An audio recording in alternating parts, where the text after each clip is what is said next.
Continuamos con La Noche.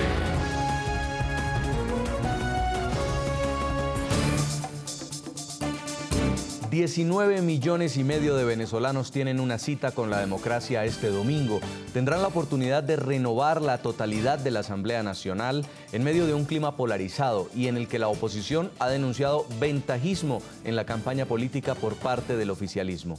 Pero, ¿cómo está conformado actualmente el Parlamento y por qué estos comicios acaparan la atención de la comunidad internacional? Miren el siguiente informe.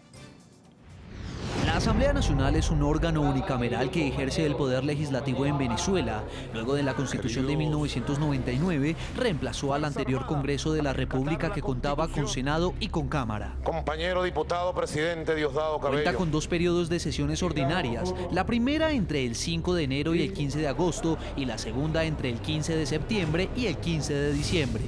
En la actualidad, la Asamblea cuenta con 165 escaños distribuidos así: 100 curules que pertenecen al oficialismo y 65 curules de miembros de partidos de la oposición. Para el periodo 2016-2021, la Asamblea Nacional tendrá 2 nuevos diputados y pasará de 165 a 167, de acuerdo con la base del crecimiento poblacional reportado por el Instituto Nacional de Estadística. En la actualidad, la presidencia de la Asamblea está en cabeza de Diosdado Cabello, el primer vicepresidente es Elvis Amoroso y la segunda vicepresidenta es Tania Valentina Díaz. El poder legislativo es de suma importancia para el fortalecimiento de la democracia. Los diputados de la Asamblea Nacional podrán remover ministros, destituir a vicepresidente ejecutivo, aprobar o rechazar el presupuesto de la nación o decretar una ley de amnistía. Los parlamentos pueden investigar hechos de corrupción o temas sensibles para la opinión pública. Los legisladores son los responsables de la selección de los integrantes del Poder Judicial, del Poder Electoral y los 3 miembros del Poder Ciudadano, fiscal, contralor y defensor del pueblo, además de la designación del Procurador General de la República. La Asamblea Nacional además redacta nuevas leyes y modifica las vigentes. En Caracas, Venezuela, Andrés Pastrana, expresidente de Colombia.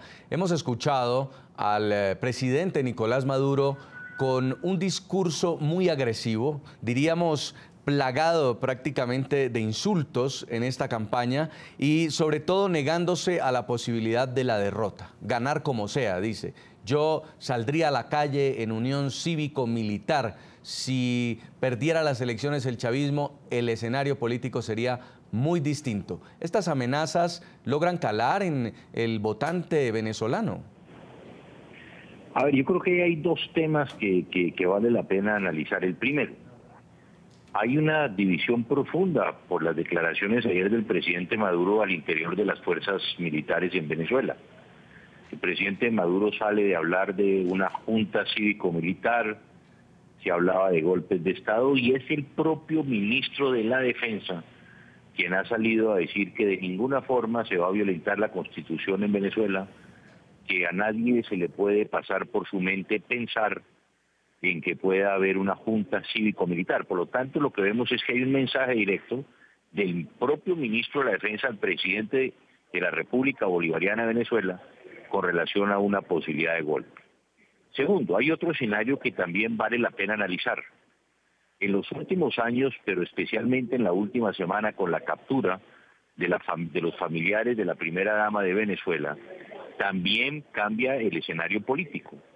Porque hoy lo que estamos viendo es que hay una serie de denuncias muy importantes frente al tema del cartel de los soles, frente al tema que tiene que ver con el narcotráfico y cómo y de qué forma está hoy vinculado a las altas esferas del gobierno aquí en Venezuela. ¿Esto qué puede conllevar? De que puede inclusive haber un cambio frente a Colombia y frente inclusive al proceso de paz. ¿Y por qué esto?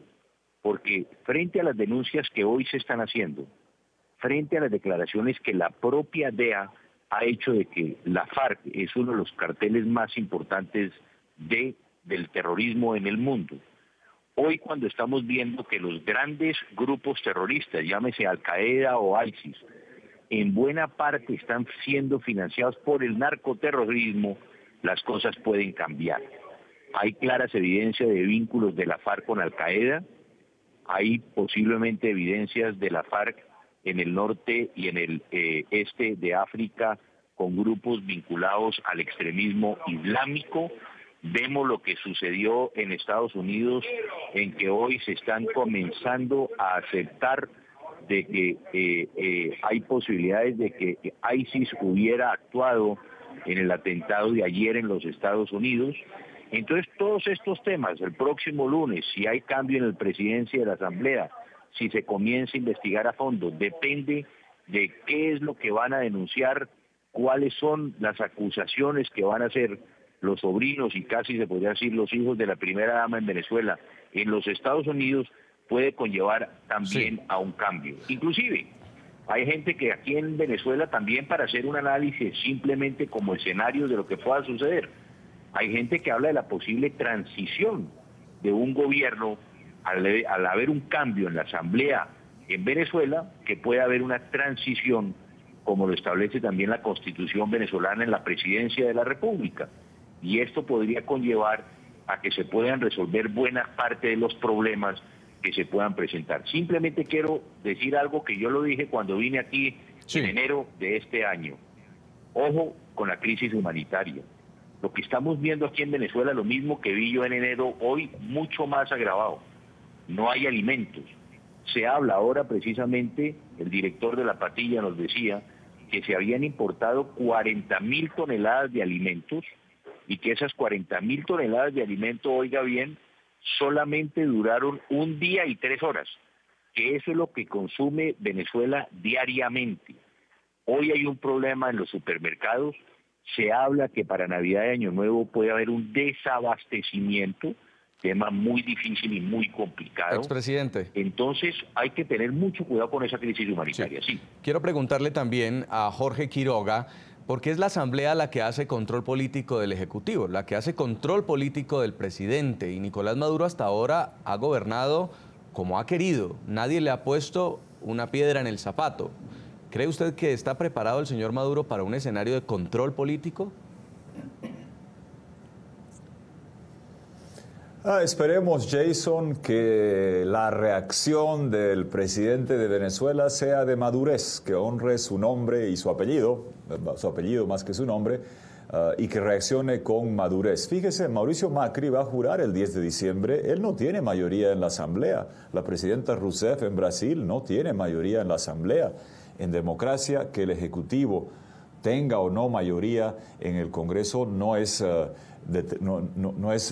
normal, suele darse de que uno tenga minoría, sucede muchas veces, sucede en Estados Unidos también, y eso no es golpismo ni es el fin del mundo, es parte de un sistema de equilibrio de poderes. Los aviones despegan con viento en contra, ojalá que la reacción sea de madurez. Yo, Jason, señalo que primero estoy optimista, porque el régimen ha usado todos los ventajismos y abusos concebibles, comunicacionales, electorales, judiciales, persecutorios, y nada funciona, porque todo indica que hay una ventaja abrumadora a favor de la oposición para escoger un camino diferente. Segundo, porque el mundo está cambiando y la región también.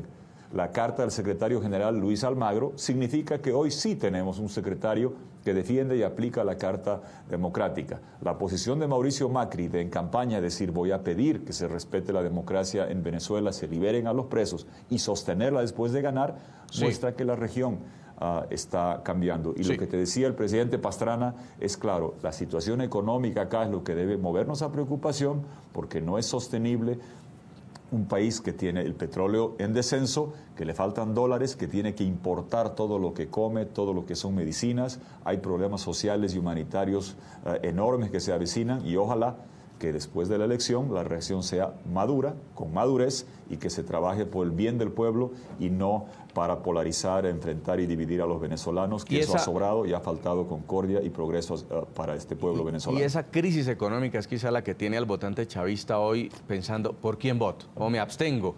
A propósito del tema de hoy, le estamos preguntando a ustedes, a los televidentes, ¿cuál cree que será el escenario posible a partir de los comicios legislativos del 6 de diciembre en Venezuela?